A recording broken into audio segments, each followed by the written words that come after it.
তুমি আচ্ছা বাবা বলুন তো এখানে এমন কোন দেহ আছে যে দেহের প্রাণ আমার গোবিন্দ নয়? প্রত্যেকটা দেহের প্রাণ কিন্তু আমার গোবিন্দ।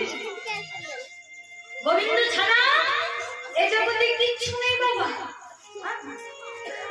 যেখানে দেখবেন সেখানেই আমার গোবিন্দ আছে, কিন্তু এই দুটি নয়ন দিয়ে এই মায়ার জাল ভেদ করতে পারি না তো, তাই গোবিন্দকে দেখতে পাই। তাছাড়া সর্বত্র আমার গোবিন্দ বিরাজমান। এই দেহ কিন্তু আমার গোবিন্দ আছে, কিন্তু ওই যে ময়লা পড়ে গেছে তো বাবা, অহংকারের ময়লা পড়ে গেছে তো বাবা, তাই তো দেখা যায় না গোবিন্দকে। কিন্তু ওই অহংকারের ময়লা মুছে দিয়ে হরিনামের জল দিয়ে যদি সেই ময়লা ধুয়ে দিতে পারেন, তাহলে দেখবেন এই হৃদয় ক্ষেত্রে আমার গোবিন্দ বিরাজমান। তা বলছে বধূ তুমি যদি চলে যাও তাহলে আমার কি হবে? তোমার ছেড়ে কি আমি থাকতে পারবো? রাধারানী যখন কাঁদছে, প্রভু আমার বলছে রাধে তুমি আমার উপরে আমার কেন না বাঁধে? আমি একটা হাত রাধারানীর মাথার উপর রেখে আর একটা হাতে যমুনার জল নিয়ে বলছে রাধে গো কথা দিলাম আমি আজ যাচ্ছি, তবে আমি কাল ফিরে আসবো। ও বাবা কথা দিল, বলছে আজ যাচ্ছি আমি কাল ফিরে আসবো। এইভাবে ভগবান শ্রীকৃষ্ণ চলে গেল, রাধারানী বসে রইল। রাধারানী ভেবেছে বধূ তো কাল আসবে, বসে আছে রাধারানী। কাল কাল করে কত কাল পেরিয়ে গেল, কাল কাল করে কত দিবস পেরিয়ে গেল, রজনী পেরিয়ে গেল, কত বছর পেরিয়ে গেল, কিন্তু বধূ তো ফিরে এলো না। শ্রীমতী রাধারানী চোখের জল আর না ধরে রাখতে পেরে কেঁদে কেঁদে সখীদের কাছে বসে বসে বলছে, সখী রে বধূ আমার এক হাতে যমুনার জল আরেকটি হাতে আমার মাথায় রেখে বলে গেল রাধে গো তোমায় কথা দিলাম আমি আজ যাচ্ছি, তবে কাল ফিরে আসবো। কিন্তু জানিস সখী কাল কাল করে কত কাল পেরিয়ে গেল, দিবস দিবস করে কত দিবস পেরিয়ে গেল, বছর বছর করে কত বছর পেরিয়ে গেল, কিন্তু এখনো তো আমার বধূ ফিরে এলো না। পরক্ষণে আমার বলছে হ্যাঁ বলে সখী আমার কি মনে হয় জানিস, আমার মনে হয় ওই মথুরায় মনে হয় প্রভাত হয়। কি সুন্দর কথা বলছে, মথুরায় মনে হয় প্রভাত হয়। প্রভাত মানে সকাল, সকাল বলছে সেখানে মনে হয় সকালই হয়। কেন? আরে বলে সকাল হলে তো কাল হবে। এই যে আমি এখন আজকের এই রাত্রি বইয়ে যদি সকাল হয় তবেই তো কাল হবে, আর যদি সকালটা না হয় তাহলে তার কাল হবে না, তাই না? এটা আজই থেকে যাবে। তা গোবিন্দ বলেছিল কাল ফিরে আসবে, কিন্তু অনেক সময় হয়ে গেছে ফিরে এলো না, তাহলে হয়তো সেখানে সকাল হয় না। সকাল হলেই তো কাল হতো, আর কাল হলেই যে আমার বধূ ফিরে আসে। কি বলছে শ্রীমতী রাধারানী? বলছে রে সখী শোন, সিন্ধুতে বিন্দু গুণ পাঁচে পঞ্চগুণ তাহে তিথি হলে, অর্থাৎ সিন্ধু, সিন্ধু শব্দের অর্থ কি বাবা? সমুদ্র। আমরা ছোটবেলার বইতে পড়েছি একে চন্দ্র মানে একটি চাঁদ, দুই পক্ষ মানে দুটি পক্ষ, কি বলো তাই? কি পক্ষ মা? শুক্লপক্ষ কৃষ্ণ। তিনে নেত্র, নেত্র মানে হচ্ছে নয়ন, চোখ, তিনটি চোখ।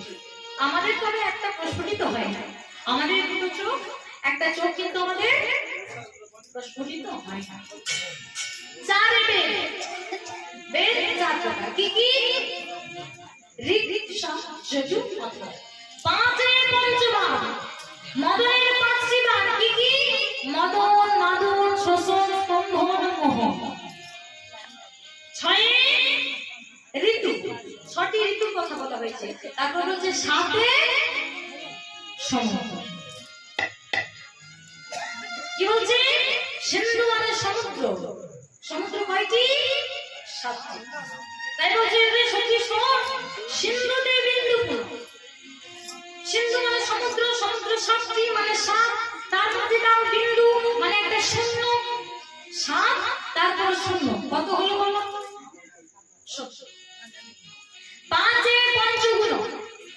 আজকে 5 দিয়ে গুণ করলে কত দাঁড়ায়? 25।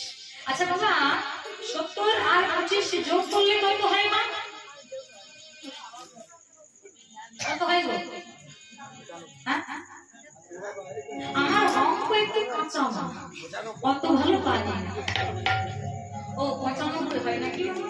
আচ্ছা, তারপর হচ্ছে তাহে তিথি হলে, মানে একটি মাসে দুটি তিথি, 15 দিনের অমাবস্যা তিথি, 15 দিনের পূর্ণিমা তিথি, তাই একটি তিথি হলো মানে বার, 15 বার দিতে বলেছে। তাহলে 95 থেকে 15 বাদ দিলে কত দাঁড়ায় বাবা? 80। শ্যাম বলে গেল আমি 80। শ্রীমতী রাধারানী বলছে রে বধূ আমার বলে গেল আমি 80, কিন্তু এখনো তো ফিরে গেল না। দেখলেন কত সময় পেরিয়ে গেল। কাঁদছে আর কেঁদে কেঁদে বলছে ওরে সত্যি সমস্যা। বধূ কি বলে গেল জানিস? কি বলে? আজ কালে বলে গেল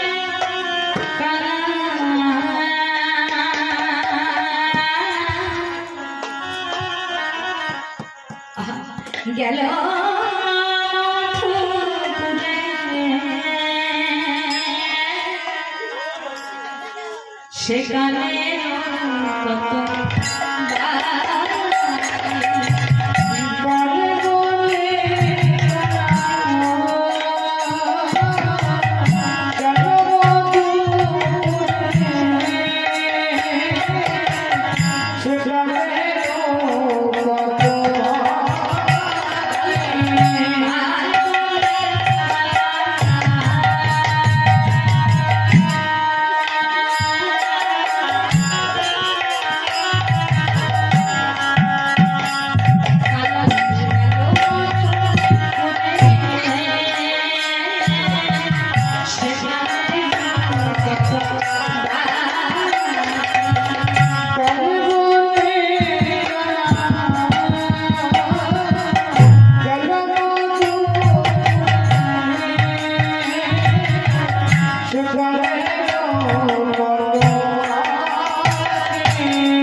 নারীর যৌবন জোয়ারের জল গেলে না ফিরিবে।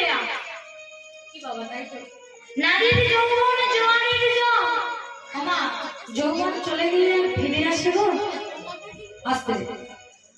আমার যৌবন যদি একবার চলে যায় ফিরে আসবে কখন? না।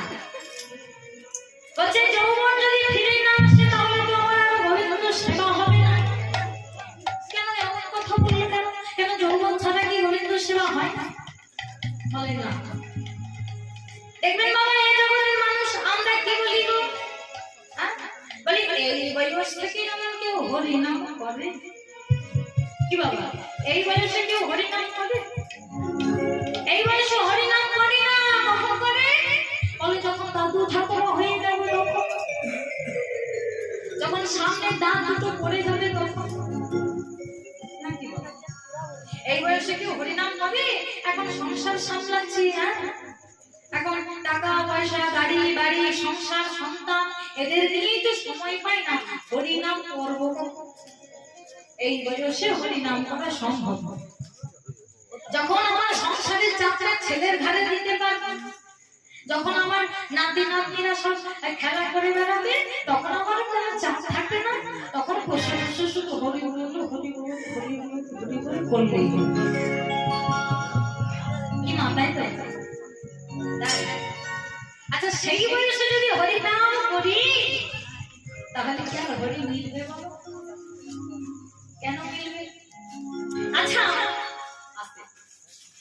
এই যে এখন আমাদের যৌবন রয়েছে, আমাদের দেহে ক্ষমতা রয়েছে, শক্তি রয়েছে, আমরা সারাদিন খাটাখাটি করতে পারি, বেশি করে অর্থ উপার্জন করতে পারি, আর বেশি করে অর্থ উপার্জন করে দোতলা বাড়ি বানাই, 4 চাকা গাড়ি কিনি, সোনার গয়না কিনি। কাদের জন্য?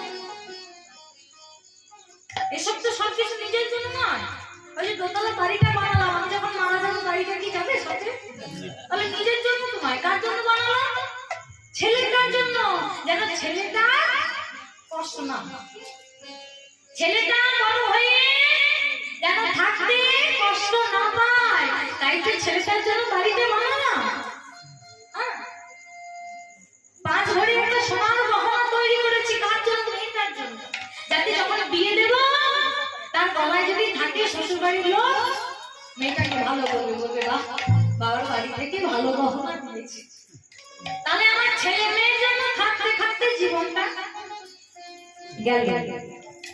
আচ্ছা বাবা, ওই বাবা মায়ের যখন বয়স হয়ে যায়, তখন আর ইনকাম করতে পারে না, অর্থ উপার্জন করতে পারে না, কোনো কাজ করতে পারে না, এতখানি বয়স হয়ে যায় যখন হয়তো ভালো করে আর চলতে পারি না, ভালো করে কথা বলতে পারি না, চোখে ভালো দেখতে পাই না, তাই না? আচ্ছা বলুন তো, সেই বয়সে ওই ছেলে মেয়েগুলো বাবা মাকে ভালোবাসে? ছেলে মেয়ে যদি বাবা মাকে ভালোবাসতো তাহলে ওই বৃদ্ধাশ্রমগুলো তৈরি হতো না। কি বাবা হতো? তৈরি হতো, তাই না? তাহলে দেখো, সারা জীবন ধরে যে ছেলে মেয়ের জন্য খাটাখাটনি করে বাড়ি বানালাম, গাড়ি কিনলাম, গহনা তৈরি করলাম, আমার শেষের বয়সে সেই ছেলে মেয়েগুলো আমার পাশে এসে দাঁড়ায় না। কিন্তু যে বয়সে হরি বলতে পারতাম, যে বয়সে স্পষ্ট করে হরি বলতে পারতাম, সেই বয়সে হরি বলি নাই। এখন আমার সামনের দাঁত দুটো পড়ে গেছে। বয়স হয়ে গেলেই দেখবেন প্রথমে সামনের দাঁত দুটো পড়ে যায়, নাকি বাবা?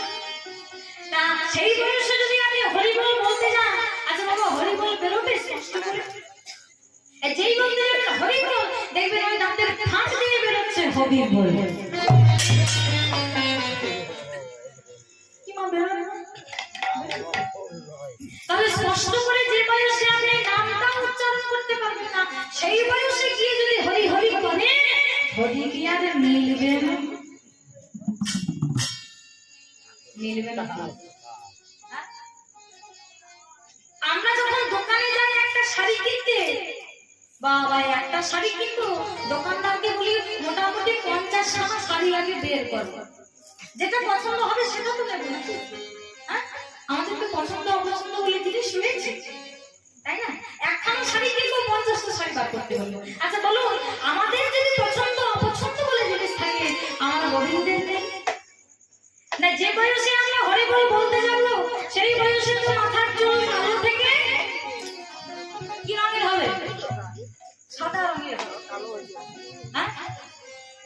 সেই বয়সে মাথার চুল সাদা হয়ে যাবে, এই যে টানা টানা চোখ দুটো একেবারে কোটরে ঢুকে যাবে, সামনে দাঁত পড়ে যাবে, ভালো করে শুনতে পাবো না, দেখতে পাবো না। আবার এই যে দেখছেন দেহ, এই যে চামড়াগুলো একেবারে টানটান হয়ে যাচ্ছে, সেই বয়সে কি হয়? আমার বেগুন পোড়া দেখেছেন? আপনার তো রান্না করে বলছে, আমার এই যৌবন যখন চলে যায়, এই দেহের অবস্থা হয় বেগুন পোড়া। ওই চামড়া কুচকে যায় না?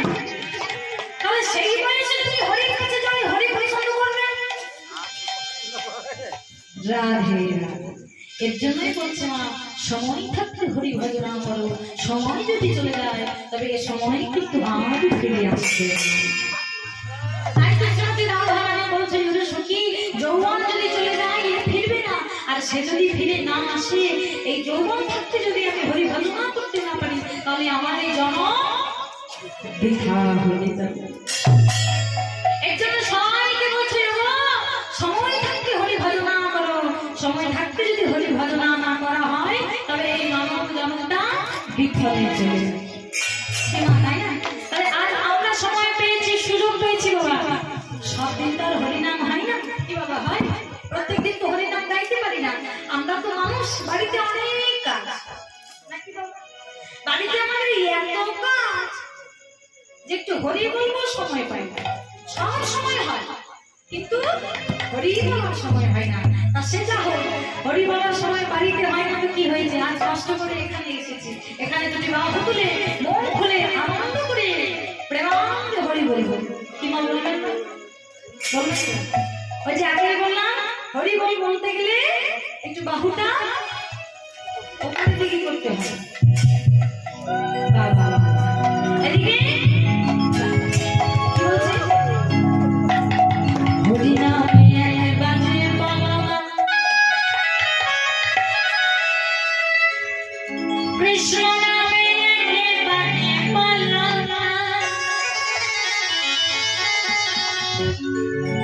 এই হরি নাম জপয় বিনা, এই নামে জীবনের সাধনা। হরি নামে একবার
সারা জীবন থাকবো বাবা? আপনাকে কিন্তু সারা জীবন থাকবো না, আমাদের একটু সময় দেওয়া আছে, তো আমাদের সময়টা শেষ হলেই নেতাই গৌর হরি নাকি বাবা? এটা নিয়ম। আচ্ছা বাবা, আমরা যখন চলে যাব ওই দোতলা বাড়িটা যাবে, হ্যাঁ, চার চাকা গাড়িটা যাবে, আচ্ছা সাথে কি সোনার হারটা দেবে গো? এত শখ করে বানিয়েছেন গলার হার, ওই সোনার হারটা দেবে সাথে? দেবে। আচ্ছা বাবা, 4-5টা গ্রাম শহর ঘুরে সুন্দর যে নারী, সেই নারীকে বিবাহ করেছেন, স্বামী মরে গেলে সুন্দর বউটা যাবে?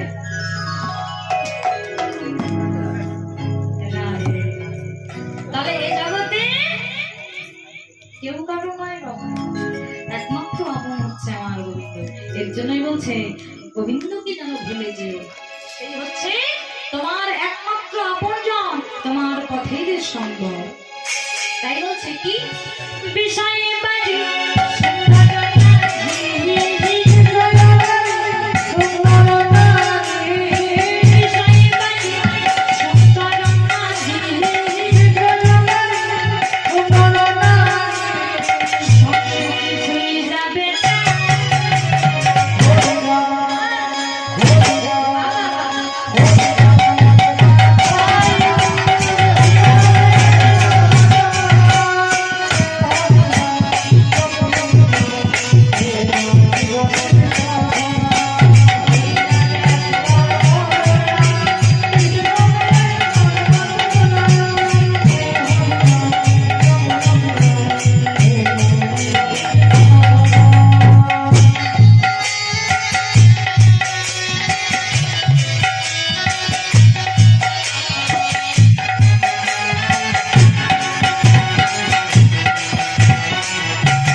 তাহলে এই জীবনের সাধনাই হচ্ছে আমাদের হরিনাম।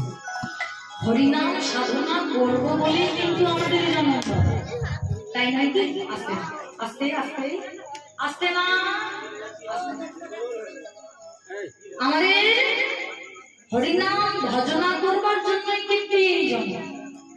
আমরা যখন মাতৃ গর্ভে থাকি তখন আমাদের সাথে ভগবানের সাক্ষাৎ ছিল, মানে দেখা হতো। তা তখন আমরা ভগবানকে বলেছিলাম, প্রভু এই মাতৃ গর্ভে যন্ত্রণা যে আর সহ্য করতে পারি না, প্রভু এই যন্ত্রণা আর যে সইতে পারি না, কৃপা করো, কৃপা করে আমাদের পৃথিবীতে পাঠাও। আমাকে যদি তুমি পৃথিবীতে পাঠাও সুন্দর একটা মানুষ দেহ দিয়ে, তাহলে আমার ওই দেহ দিয়ে শুধু তোমার সেবা করে যাবে। ভগবানকে কথা দিচ্ছি, মায়ের গর্ভে থেকে আমরা ভগবানকে কথা দিচ্ছি, বলছি প্রভু তুমি সুন্দর দুটি নয়ন দিও। কেন? আরে বাবা, আমার এই সুন্দর নয়ন দিয়ে তোমার ওই সুন্দর বদন দর্শন করো, আমাকে সুন্দর দুটি কর্ম দিও। কেন? তোমার ওই মধুমাতা হরিনাম শ্রবণ করব। আমাকে দিও তুমি বদন, যে বদনে শুধু তোমার নাম আমি গাইতে পারবো। আমাকে দিও দুটি বাহু, যে বাহু তুলে তোমার গুণগান গাইতে পারবো। দিও সুন্দর দুটি চরণ, যে চরণে আমি তোমার মন্দির প্রদক্ষিণ করতে পারবো। ভগবানকে তো কথা দিয়ে এসেছিলাম যে আমার দেহে যা দেবে সবকিছু তোমার সেবায় লাগাবো, কিন্তু বাবা যেই না আমাদের জন্ম হলো উল্টে গেল। উল্টে গেল মানে যেটা বলেছিলাম ভগবানকে সেটা ভুলে গিয়ে তার উল্টোটা করছে। বলেছিলাম নয়ন দিয়ে তোমার বদন দর্শন করবো, এখন সব বদন দর্শন হয়, শুধু তারটাই দর্শন হয়, তাই না? এখন সবার বদন দর্শন হয়, কে ভালো কে খারাপ সব বুঝতে পারি।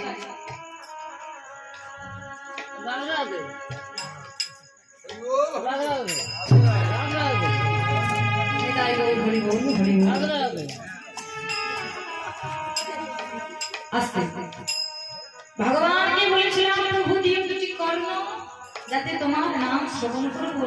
বাবা পাশের বাড়ি কে ঝগড়া করছে, কার দোতলা বাড়ি হলো, কে চার চাকা গাড়ি কিনলো, সব শুনতে পায়। শুনতে পায় না শুধু কোথায় হরিনাম হচ্ছে।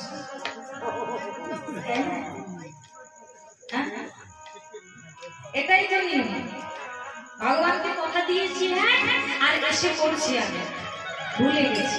কেন? মায়ার জন্য। একটা কথা মনে রাখবেন, আমরা মানুষ, আমাদের সবার একটাই পরিচয়, আমরা হচ্ছে গোবিন্দ চরণের দাস। আমাদের জাতিটা, যে জাতি আমরা তৈরি করেছি, এটা আমাদের পরিচয় নয় আমি ব্রাহ্মণ আমি বৈষ্ণব, এটা আমাদের পরিচয় নয়। আমাদের সবার একটাই পরিচয়, আমরা গোবিন্দ চরণের দাস। আচ্ছা বুকে হাত রেখে কেউ বলতে পারবেন আমি গোবিন্দ চরণের দাস? হতে পেরেছি কিনা? গোবিন্দ চরণের দাস কেউ হতে পারেনি, তবে সবাই মায়ার চরণের দাস হয়ে বসে আছে। কি ভাবনা? গোবিন্দের চরণের দাস হতে পেরেছি কিনা জানি না, তবে মায়ার চরণের দাস হয়ে কিন্তু সবাই বসে আছে। মায়ার সবাই পড়ে আছে, আর এই মায়ার জন্যই আমার গোবিন্দকে দেখতে পাচ্ছে না। এই মায়ার জন্যই আমার গোবিন্দ ডাকছে, কিন্তু আমাদের কানে এসে পৌঁছাচ্ছে। এর জন্যই বলছে মায়া ত্যাগ করতে হবে। আমার এই যে আমার শব্দটা, এই শব্দটা বড় অহংকারী শব্দ। বলো এই শব্দ মানুষকে অহংকারী করে তোলে। আমার সন্তান, আমার সংসার, আমার অর্থ, আমার জীবন। প্রশ্ন করে দেখুন নিজেকে, এত যে গর্ব করে বলছেন আমার, প্রশ্ন করুন না আপনি কার? একবার নিজেকে প্রশ্নটা করুন, সবই তো আমার আমার বলছো, কিন্তু তুমি কার? কি পরিচয় তোমার? কি নিয়ে এসেছো তুমি জগতে? যেদিন তুমি চলে যাবে কি নিয়ে যাবে তুমি সাথে করে বলতে পারো? তুমি যখন এসেছিলে তোমার সাথে কিচ্ছু আছে, তুমি যখন চলে যাবে তোমার সাথে কিচ্ছু যাবে না, অতএব কিচ্ছু তোমার নয়। তাই আমার আমার বলে বারবার গর্ব করো না, এ জগতে আমার কিছু নেই, আমি তো অন্য একজন। কি বাবা তাই? আমি তো অন্য একজনে, তাহলে আমার কি করে বলবে? আমি তো হচ্ছে আমার গোবিন্দ। তবে আমার যদি বলতে হয়, যদি আমার বলে কাউকে মনে করতে হয়, তবে মনে করো আমার গোবিন্দ, তিনি হচ্ছেন একমাত্র আমার। তিনি ছাড়া কিন্তু এ জগতে আর কেউ কারোর নয়। সংসারে জন্মগ্রহণ করেছি, সংসার ধর্ম বড় ধর্ম, সংসার ধর্মটা পালন করতে হবে বাবা, কিন্তু তার মাঝে আমার গোবিন্দকে ভুলে গেলে চলবে না। কি বাবা চলবে? আপনারাই বলুন, আপনাদের বাড়িতে আপনাদের ছেলে আছে, তা সারাদিন তো সংসারের জন্য কাজ করেন, করেন না? সংসারের জন্য সারাদিন কাজকর্ম করে, হয়তো বাইরে গেলেন কাজে, কাজকর্ম করে সে গৃহে ফিরে এলেন, সেই তো গৃহে ফিরে এসে গৃহেরও কাজকর্ম করে, নিজের শরীরের যত্ন নেন, তারপরে খাওয়া দাওয়া করে। আচ্ছা, এইসব করতে গিয়ে আপনার ছেলেটাকে কোলে নিতে ভুলে যান না? ওমা, সারাদিন তো বাড়িতে অনেক কাজ করেন, বাসন মাজেন, কাপড় কাচেন, রান্না করেন, খাওয়া দাওয়া করেন, সবই তো করেন। এইগুলো করতে গিয়ে কি আপনার সন্তানকে কোলে নিয়ে একবার আদর করেন না? মায়েদের যতই কাজ থাকুক না কেন, সন্তানের জন্য ঠিক একটু সময় বার করবে, কি না বার করা হয় না? তারপর যে নিজের সন্তানকে নিজের মনে করে যেমন কাজের মধ্যেও একটু সময় বার করে সন্তানকে দিচ্ছ, সেই রকম মনে করো আমার গোবিন্দ আছে।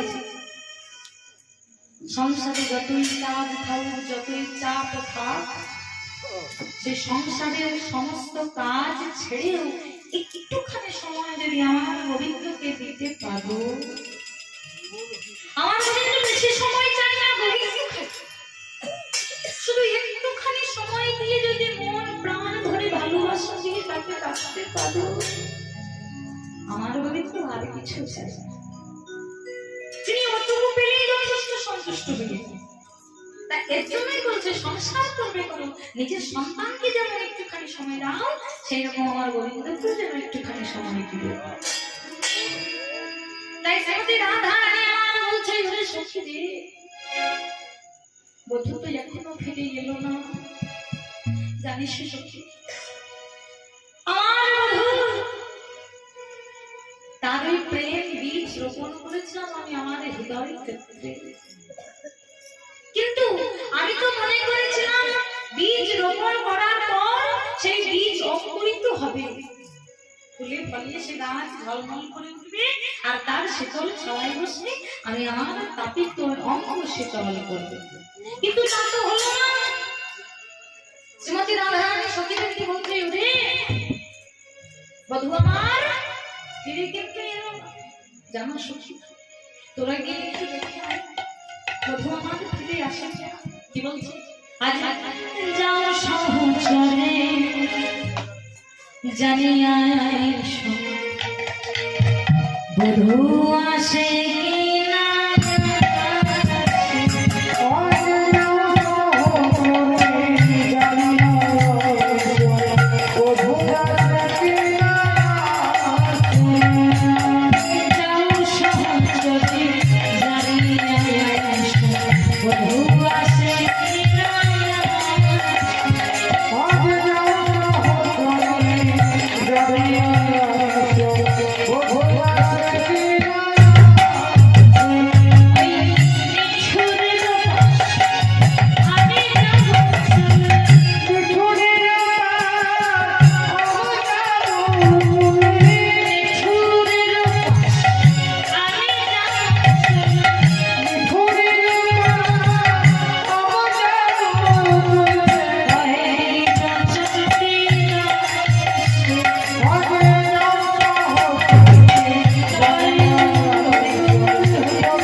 ফুলে ফলে ঝলমল করে উঠবে, শীতল ছাওয়ায় বসে কাঁপিবে অঙ্গ শীতল করবো। কিন্তু তা তো হলো না। কেন হলো না কবি? তা তো জানি না। কি হলো জানিস?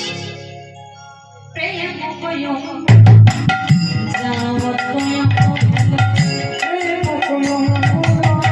যাবত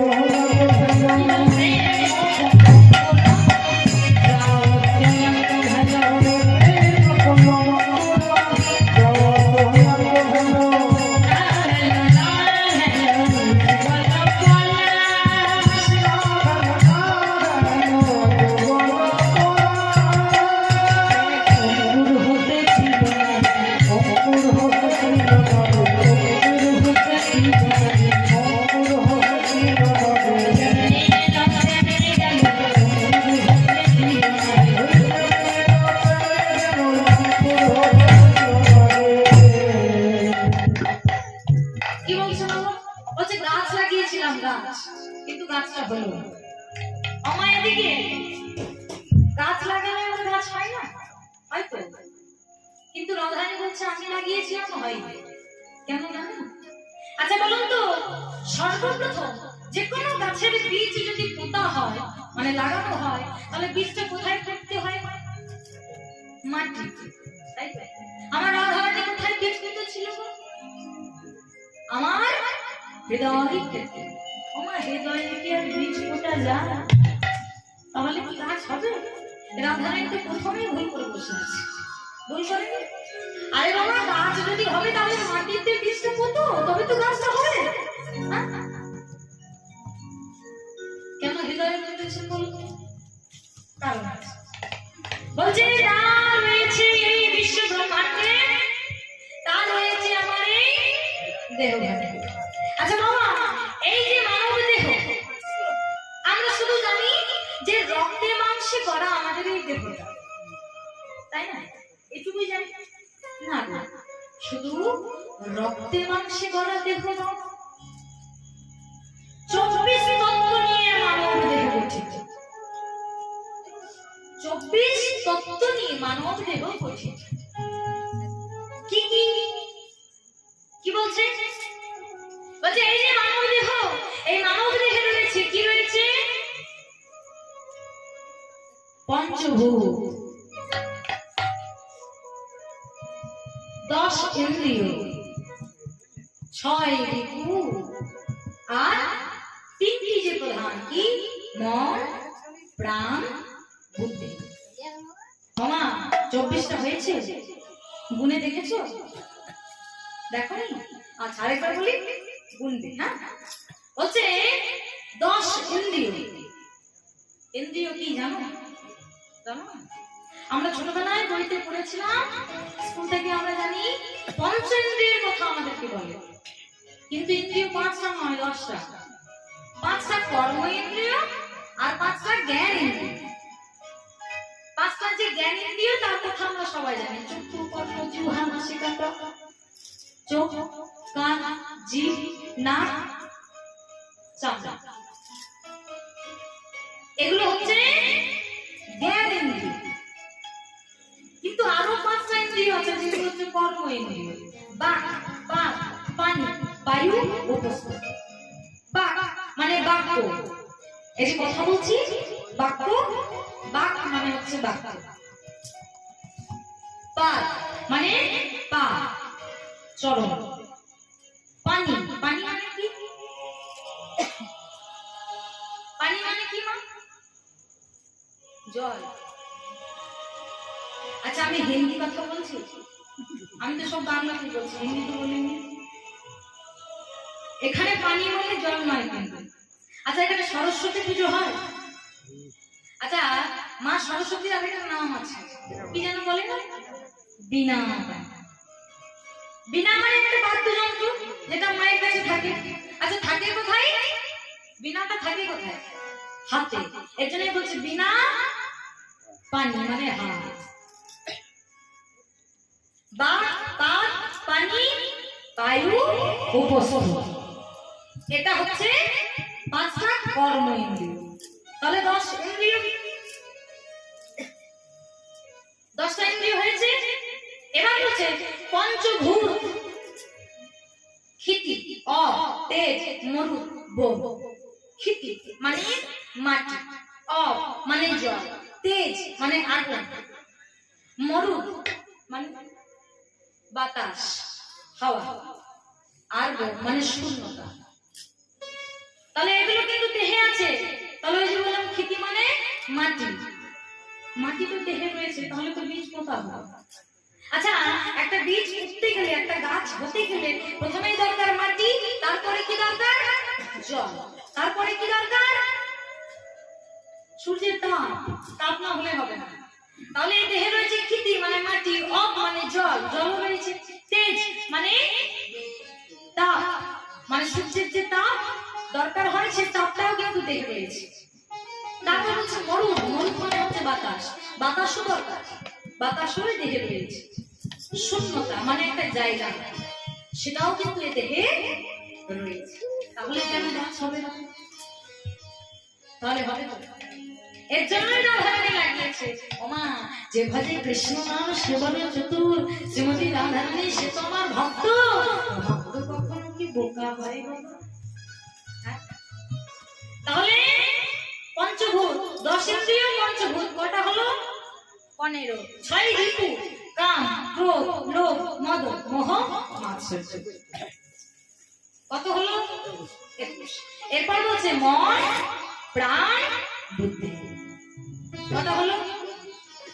এই 24 তত্ত্ব নিয়ে গঠিত আমাদের এই মানব বুদ্ধি। তাই শ্রীমতী রাধারানী বলছে সখী, দেহে বীজ তো রোপণ করলাম কিন্তু গাছ তো হলো। আমি মনে করেছিলাম তার ছাওয়ায় বসে আমি তাকে তো বসে দল করব, সখী রে এই কৃষ্ণ নাম বলতে বলতে আমি যখন মারা যাবো, যখন আমি বাঁচবো না, তখন আমার এই দেহটাকে আগুনে পোড়াস না, আমার এই দেহটাকে জলে ভাসাবি না, কি করবি ওই বনের মাঝে নিয়ে গিয়ে শ্যামতর লতা দিয়ে আমার দেহ জ্বলিয়ে দিবি। এই কথা বলতে বলতে আক্ষেপ করতে করতে শ্রীমতী রাধারানী কাঁদছে। এদিকে সখীরা বলছে, রাধে তুই অমন করে কাঁদিস, তোর কান্নাকে সহ্য করতে পারি না, তুই একটু চুপ কর। আমরা তোকে কথা দিচ্ছি, যেভাবে হোক যেমন করে হোক আমরা গোবিন্দকে ফিরিয়ে আনবো, যেভাবে হোক গোবিন্দকে ফিরিয়ে আনবো। যেই নাই কথা বলছে রাধারানী বলছে, যে সখী সান্ত্বনা দিচ্ছিস, তুই আমাদেরকে সান্ত্বনা দিচ্ছিস। ওরে ঐশ্বর্যময় মথুরা হয়ে কি বৃন্দাবনের কথা মনে থাকে? বাবা হঠাৎ করে কেউ যদি ধন সম্পত্তির মালিক হয়, তাহলে ঘুরে ঘরে না থাকলেও মনে রাখে বাবা? মনে রাখে না। বলছে গোবিন্দ তো সেই অবস্থা, ঐশ্বর্যময় মথুরা পেয়েছে, বৃন্দাবনে তো কিছু নেই, বৃন্দাবনের কথা কি মনে রাখবে? মনে রাখবে কি আমাদের কথা? এ কথা বলতে বলতে হঠাৎ করে শ্রীমতী রাধারানী আমার নিঃশব্দ হয়ে গেল, মানে একেবারে চুপ হয়ে গেছে, আর কথা বেরোচ্ছে। এদিকে সখীরা কাঁদছে, ভাবছে রাধারানী কি হয়ে গেছে, তাই কাঁদতে কাঁদতে হচ্ছে, কি বলছে কথা কহে ধরে ধনী আমার মুরছিত ভেলা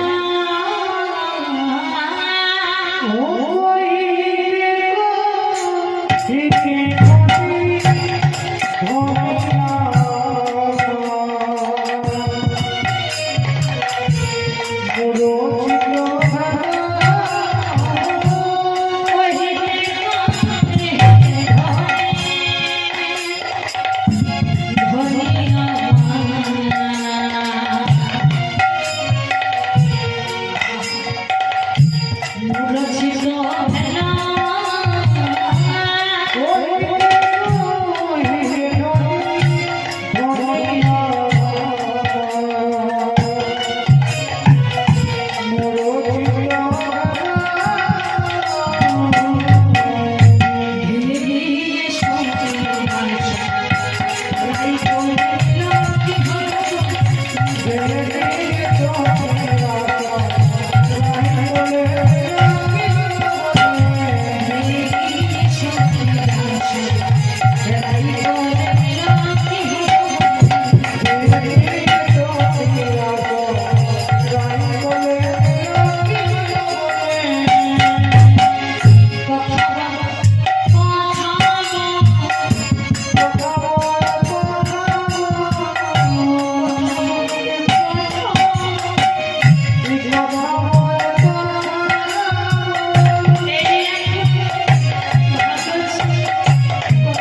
আমাদের ভগবান শ্রী বৃন্দাবন যে শূন্য হয়ে গেল।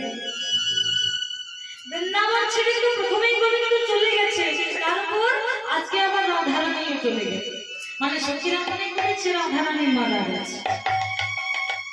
তাই বলছে বৃন্দাবন শূন্য হয়ে গেল, গোবিন্দ নেই, রাধারানীও নেই, তবে বৃন্দাবন শূন্য হয়ে গেল। তাই তারা কাঁদছে। আর যেই না কাঁদতে বসেছে বাবা, সেই সময় সেই পথ দিয়ে বেরোচ্ছে চন্দ্রাবলীর এক সখী। কি নাম গো? পদ্মা। পদ্মা যেই বেরোচ্ছে, শুনতে পেল যে রাধারানীর সখীরা রাধারানীকে কোলে নিয়ে বসে বসে কাঁদছে। তারা বলছে রায় মারা গেছে। যেই শুনেছে খবরটা, মনটা তো একেবারে খুশিতে আনন্দে ভরে গেছে। যেই শুনেছে অমনি ছুটতে ছুটতে চলেছে চন্দ্রাবলীর কাছে। পৌঁছে গিয়ে ডাকছে, চন্দ্রা, এই চন্দ্রা, আরে কোথায় গেলিস? কি হয়েছে পদ্মা, এমন করে ডাকছিস? কি হয়েছে? ওরে তুই জানিস না, তোর জন্য আজ আমি যা ভালো খবর এনেছি, মানে দারুণ খবর। ভালো খবর? তাহলে কি গোবিন্দ ফিরে এসেছে? আরে ধুর বাবা, তার থেকেও ভালো খবর। চিন্তা করেন, বলছে তার থেকেও ভালো খবর। তার থেকেও ভালো খবর? সে আবার কি খবর? ওরে শোন শোন, শুনে না ব্রজে রায় হয়েছে, কৃষ্ণ তোর একাই হলো রে বাপে হরি হরি। কি বলি? হ্যাঁ রে, রায় হয়েছে। নানা সখী, তোর শুনতে কোথাও ভুল হয়েছে। রায় কোনদিন মরতে পারে না। রায় যদি মরে যায় তবে বাতাস বন্ধ হয়ে যাবে। রায় যদি মরে যায় তবে আকাশে কোনদিন আর চন্দ্র সূর্য উঠবে না। কিন্তু তুই যখন বলছিস তখন নিশ্চয়ই কিছু হয়েছে। চন্দ্রাবলী সখীকে নিয়ে ছুটেছে কোথায় না, যেখানে রাধারানী সখীরা তাকে কোলে নিয়ে বসে বসে কাঁদছে, সেখানে চন্দ্রাবলী এসে বলছে, ওরে তোরা এমন করে কাঁদছিস কেন? কাঁদিস না, তোরা কি মনে করেছিস রাধারানী মরে গেছে? আরে না রে, রায় কোনদিন করতে পারে না। রায় যদি মারা যায় তবে যে বাতাস বন্ধ হয়ে যাবে, আকাশে যে চন্দ্র সূর্য উঠবে না। রায়ের কিচ্ছু হয়নি, হয়তো কৃষ্ণ নাম করছিল কিন্তু অচেতন হয়ে পড়ে আছে। এই বলে চন্দ্রাবলী কি করলো না, শ্রীমতী রাধারানীর চরণ তলে বসে, চরণ তলে বসে বসে ওই চরণটা বুকের মাঝে জড়িয়ে ধরে শ্রীমতী চন্দ্রাবলী কাঁদছে। কেন কাঁদছে? বলছে এই সেই চরণ, যে চরণ আমার গোবিন্দ তার মস্তকে ধারণ করেছে। ভক্ত কবি জয়দেব গোস্বামী তিনি যখন গীত রত্নাবলী গীত গোবিন্দ যখন রচনা করে, গ্রন্থ যখন তিনি লিখলেন, পুরো গ্রন্থ সম্পূর্ণ করতে পেরেছে, কিন্তু শেষের যে শ্লোক, যে শ্লোকটি লিখলে সম্পূর্ণ হয়ে যাবে, সেই শ্লোকটি আর লিখতে পারছেন না, মানে সেটা সম্পূর্ণ হচ্ছে কেন না, ভক্ত কিন্তু ভগবানকে ভালোবাসে। ভক্ত কখনোই পারে না সহ্য করতে যে আমার ভগবানের ওপরেও কেউ থাকে, তাই না? তা সে তো ভক্ত ভগবানকে ভালোবাসে, বলে সে কি আমার ভগবানই তো সব থেকে ভালো। ভক্তের চরণ তো ভগবানের মস্তকে যায় না।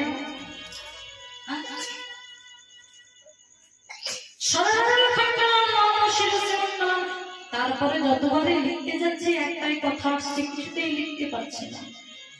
তা সেই জায়গায় যখন স্নান করতে গেল, অসম্পূর্ণ গ্রন্থ অসম্পূর্ণ রেখে দিয়ে যখন স্নান করতে গেল, সেই সময় সুযোগ বুঝে ভগবান শ্রীকৃষ্ণ স্বয়ং জয়দেবের রূপ ধারণ করে এসে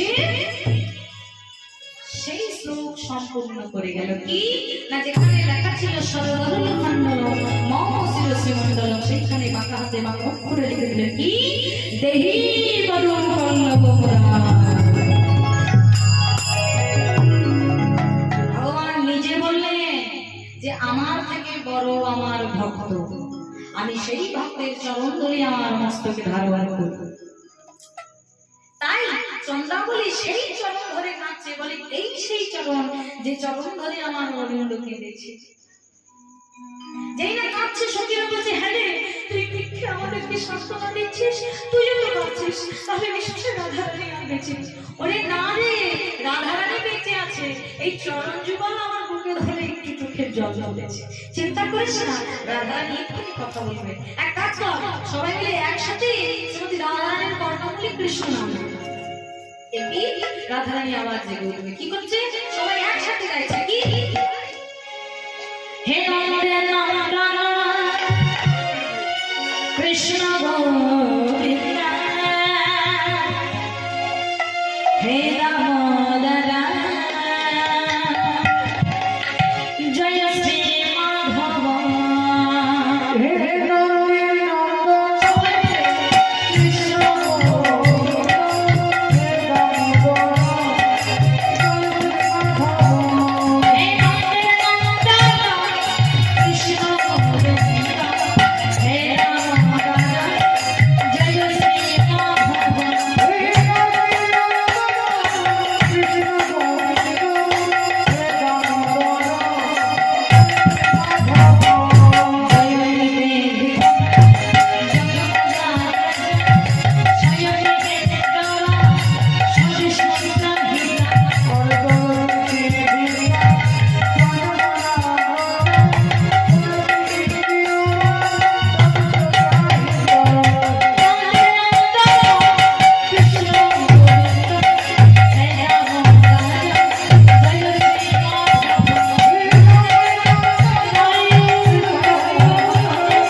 কথা দিচ্ছি যে করেই হোক, যেমন ভাবে হোক, গোবিন্দকে ফিরিয়ে আনবো। তাই বৃন্দাবতী এবার যাবে গোবিন্দকে ফেরত আনতে। তাই শ্রীমতী রাধারানীর চরণ ধরে মস্তকে ধারণ করে রাধারানীকে সান্ত্বনা দিয়ে বলছে, রাধে তুই একটু ধৈর্য ধরে বস, যেভাবে হোক তোর গোবিন্দকে আমি ফিরিয়ে আনবো। তাই কি বলছে?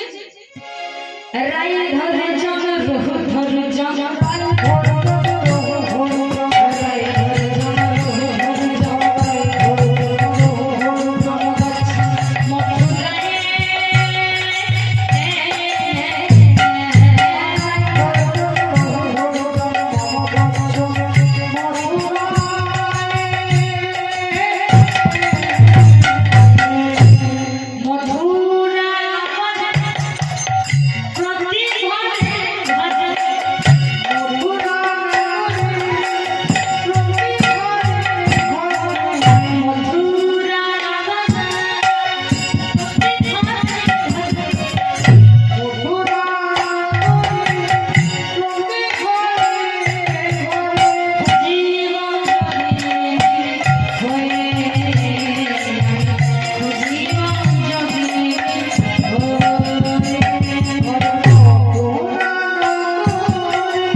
রমণীর সাথে দেখা হয়েছে।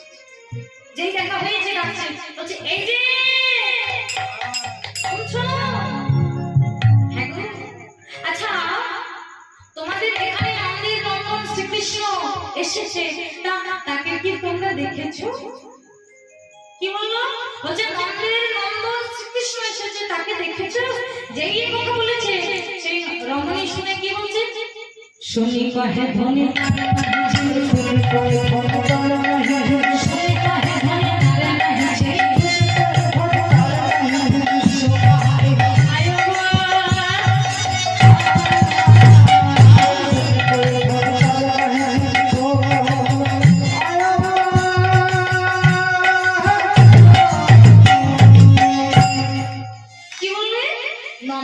ভগবান শ্রীকৃষ্ণ?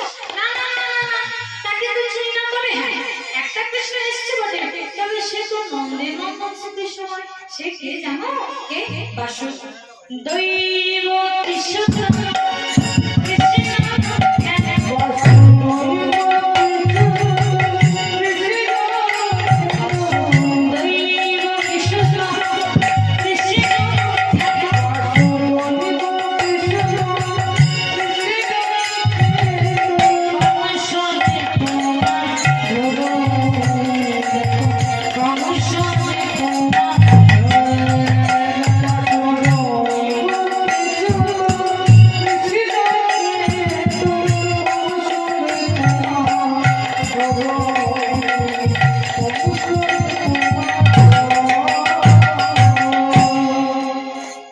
কি বলছে না? বলছে নন্দিনী নন্দন শ্রীকৃষ্ণ, তাকে তো চিনি না। আচ্ছা, এর আগে মায়েরা বলেন তো, ভগবান শ্রীকৃষ্ণের মায়ের কি নাম?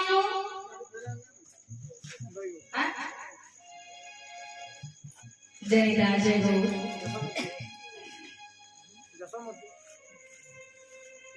সঠিক হলো না? রাধে রাধে। বাবা দুটো নামই জানা আছে, তাই একটা হচ্ছে যশোমতী আর একটা হচ্ছে দৈবকী। রাধে। তবে দুটো উত্তরই সঠিক নয় কি? ভগবান শ্রীকৃষ্ণের জন্ম হয়েছিল বংশের কারাগারে।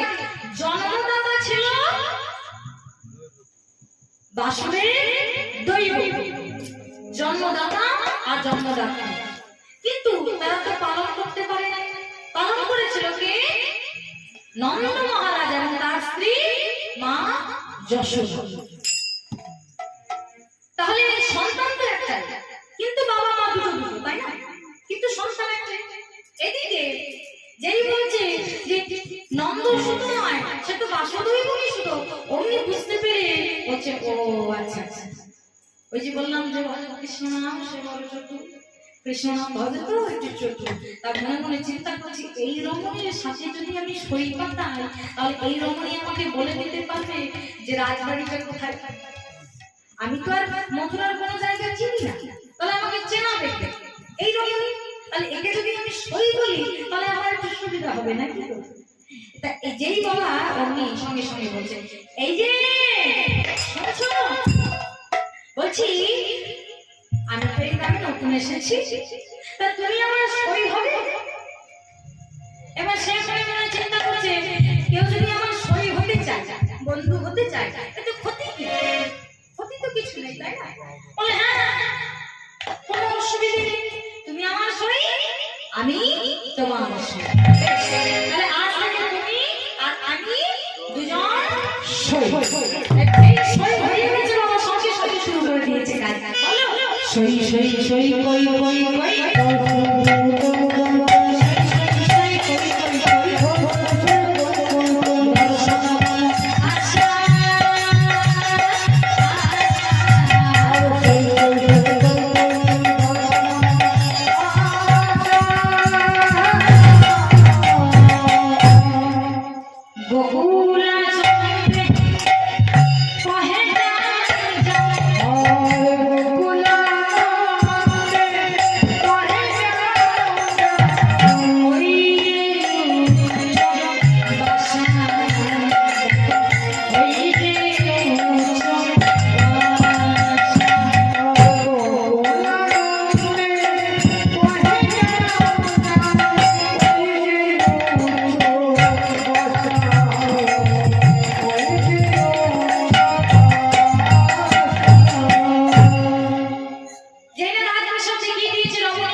যাওয়া যায় না।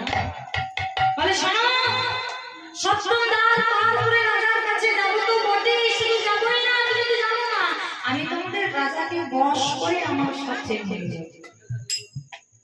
বলে হ্যাঁ গো, আমার কাছে বশ করার জড়ি আছে, জড়ি।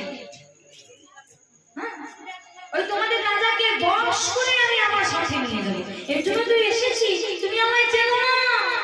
এই বলে বৃন্দাবতী রাজপ্রাসাদের দ্বারে এসে দাঁড়িয়েছে।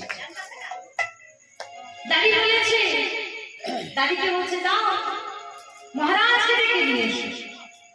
এইবার দাঁড়িয়ে বলছে প্রভু মহারাজ এক রমণী আপনার সাথে দেখা করতে চায়।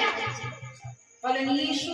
ভেতরে যেই দেখেছে বৃন্দাবতী, বৃন্দাবতীকে দেখে বলছে কি কে তুমি, কি পরিচয় তোমার, কি চাও?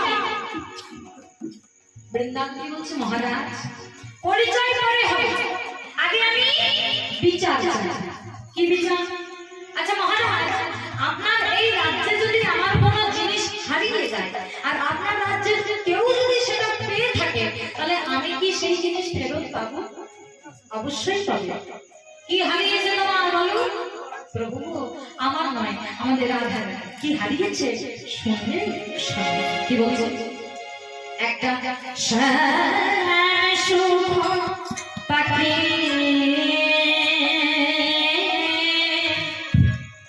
সুন্দর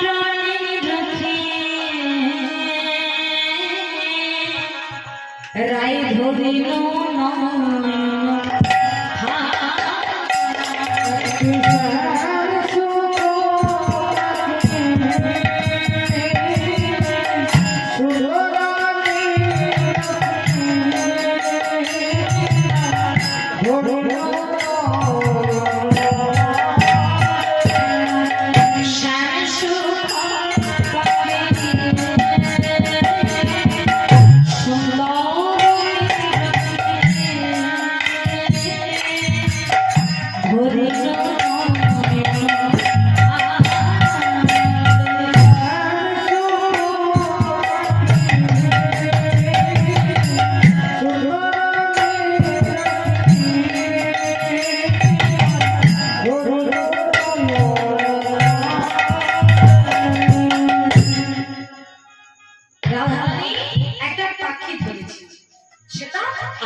মহারাজ বলছে সে কি? আরে বাবা পাখি ধরা তো সহজ কাজ না। কি বাবা সহজে পাখি ধরা যায় না? পাখি ধরতে গেলে প্রথমে ফাঁদ পাততে হয়, তারপর সেই পাখিকে ধরতে হয়, তারপর সেই পাখি ধরার পর খাঁচার মধ্যে বন্দি করে রাখতে হয় যাতে সে পাখি উড়ে পালিয়ে যেতে না পারে। বলে হ্যাঁ দেখেছিল তো শ্রীমতী রাধা রানী আমার রূপের ফাঁদ পেতে রেখেছিল, সেই ফাঁদে